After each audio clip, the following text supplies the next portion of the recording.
Guy, it's really wonderful to see you today. Isn't it great to see them, Lou? It sure is. You're all looking wonderful today. Aren't they just? Let's have a check-in and see how we're all doing. Today's question is, if you were a cartoon, which cartoon would you be?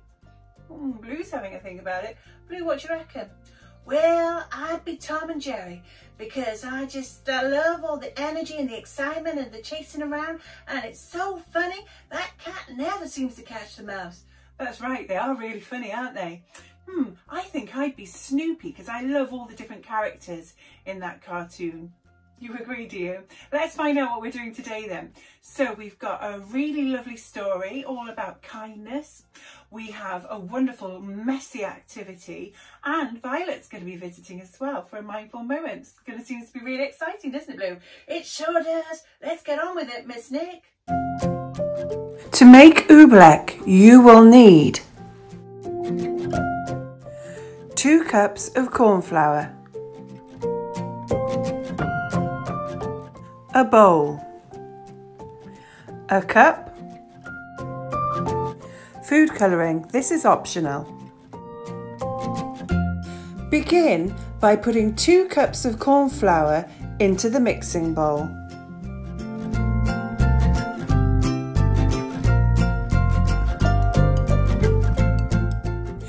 Then add a cup of water. If you're going to add food colouring, add it to the water now. Add the water to the corn flour and give it a really good mix.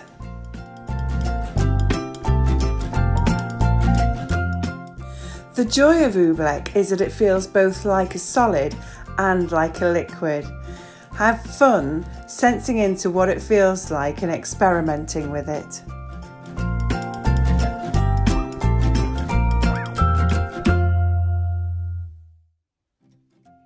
I've got a wonderful book to share with you today. It's called Extra Yarn, and it's written by Mac Barnett and it's illustrated by John Classen. Let's have a listen.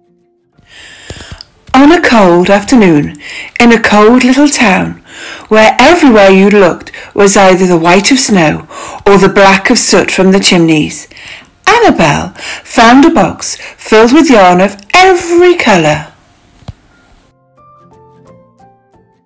So she went home and knitted herself a jumper, and when Annabelle was done, she had some extra yarn. So she knitted a jumper for Mars too, but there was still extra yarn. And when Annabelle and Mars went for a walk, Luke pointed and laughed and said, "You two look ridiculous."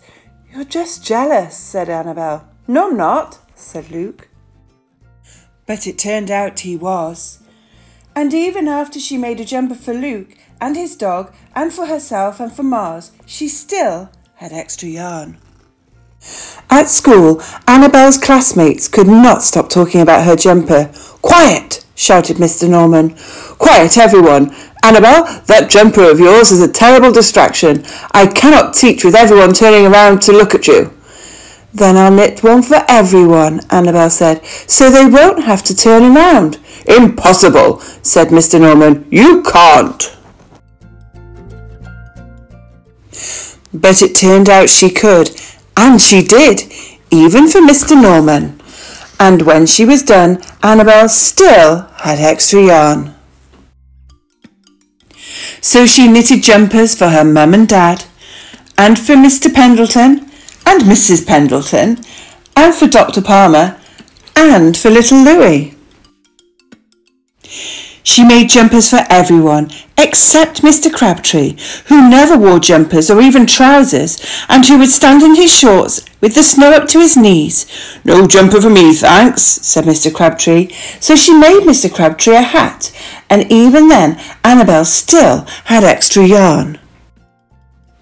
She made jumpers for all the dogs and all the cats, and for other animals too. Some people thought soon Annabelle would run out of yarn, but it turned out she didn't. So Annabelle made jumpers for things that didn't even wear jumpers. Things began to change in that little town. News spread of this remarkable girl who never ran out of yarn, and people came to visit from around the world to see the jumpers and to shake Annabel's hand. One day, an archduke, who was very fond of clothes, sailed across the sea and demanded to see Annabel. "Little girl," said the archduke, "I would like to buy the miraculous box of yarn, and I am willing to offer you £1,000,000. "No, thank you," said Annabel, who was knitting a jumper for a pickup truck. The archduke's moustache twitched. "2,000,000, he said. Annabel shook her head. "No, thanks." "10,000,000, shouted the archduke. "Take it or leave it." "Leave it," said Annabel. "I won't sell the yarn." And she didn't. So that night the archduke hired 3 robbers to break into Annabel's house, and they stole the box, and took it to the archduke, who set off across the snow and sailed over the sea. Back to his castle. The archduke put on his favourite song and sat in his best chair. Then he took out the box and lifted its lid, and he looked inside. His moustache quivered, it shivered, it trembled. The archduke hurled the box out of the window and shouted, "Little girl, I curse you with my family's curse. You will never be happy again." But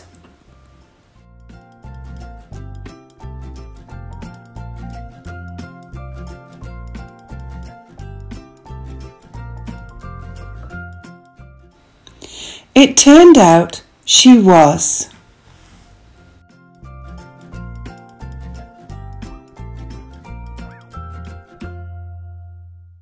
It's time for the hula hoop challenge, Blue. Oh, Miss Nick, give it your best shot. You can do it. I believe in you. Thanks, Blue.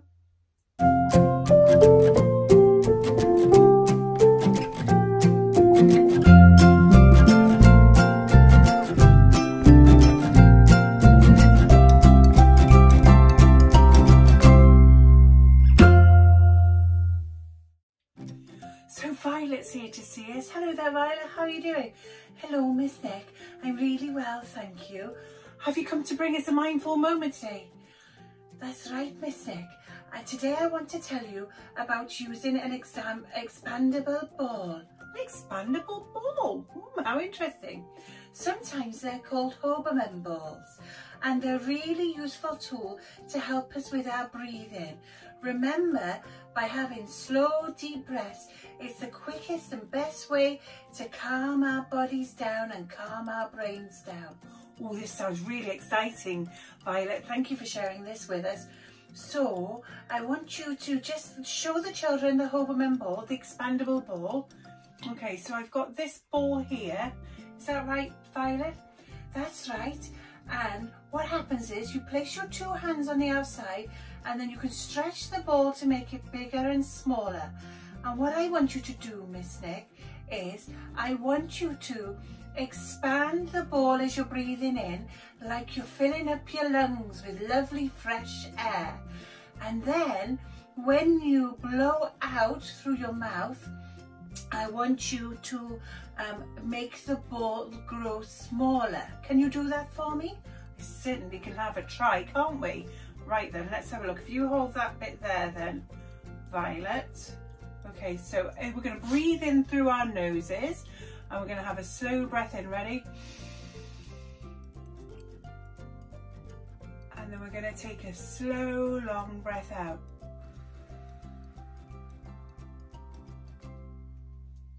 Let's do another one. In through our noses.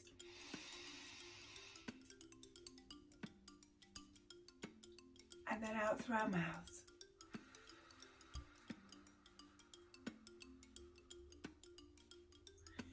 In through our noses. And out through our mouths.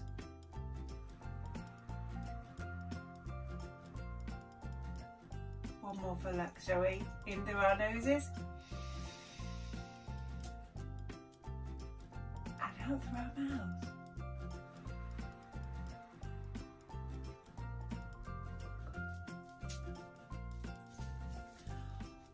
Wow, Violet, thank you for sharing that with us. I really like using the expandable ball for my breathing exercises because I really like to be able to see the ball get bigger and smaller with my in and out breaths. I find it really helpful. I think I do too. Thank you, Violet. Blue, it's time for our Would You Rather question. You're excited about that? Oh yes, he loves the Would You Rather question. Right then, today's question is, would you rather have a car that can fly or a car that can go underwater? Oh, you seem to want them both, Blue. It's really hard when we want both things, isn't it? When we just have to choose one. Wonder what you'll choose. Well, Miss Nick, I think this time I'm going to go for a car that can go underwater. I know I usually like things that fly, but I really want to see what's at the bottom of the ocean, and I really like to go swimming about with the whales and the dolphins and all the fish. Gosh, that sounds amazing, doesn't it? Thank you, Blue. We've had such fun today, Blue, haven't we? And before we go, we've got one last thing, haven't we? It's time for our joke. So today's joke is, what is fast, loud and crunchy? Well, I don't know. What is fast, loud and crunchy, Miss Nick? A rocket chip!